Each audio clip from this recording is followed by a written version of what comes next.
Good afternoon, ladies and gentlemen. I am very pleased to welcome you to the fifth of the Committee on the Present Danger China's threat briefings, as we are now calling them. I'm particularly pleased to have with us via live streaming and the miracle of videotape many others who couldn't be with us today, but I'm extremely pleased that we have so many members of the committee and others who are with us to talk about the 30th anniversary of the Tiananmen Square massacre, and for that matter, what preceded it and what has come after it, including most especially what has emerged in recent years as the present danger from China.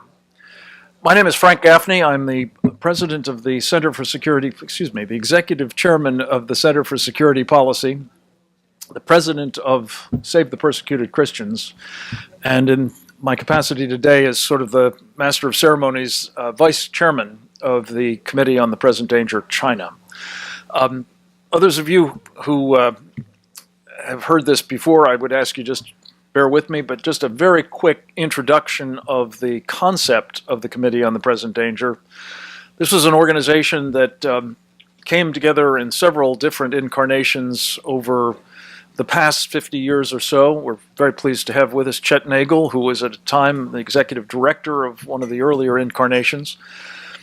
The most signally consequential of them, I believe, was the one that formed up in the 1970s that helped one of its members, a gentleman by the name of Ronald Reagan, conceive of and begin to articulate and then to begin to execute a strategy for defeating that era's most dangerous totalitarian communist regime, which sought the destruction of this country, namely the Soviet Union.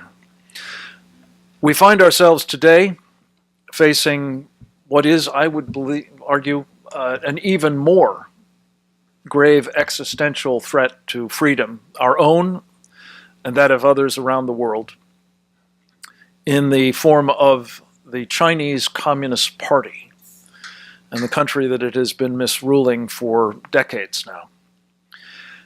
We're going to talk about that danger from a number of vantage points. We're very pleased to have men who actually were in Tiananmen Square at the time of the events that we're commemorating this week. The 30th anniversary literally fell somewhere between today and tomorrow. It will be marked by our friends at the Victim of Communism Memorial tomorrow. We're noting its anniversary today. And in the course of the program, I think we'll get a lot of very important insights into how this threat has emerged, what we have ourselves done to intensify it, and what we must do to contend with it in the future.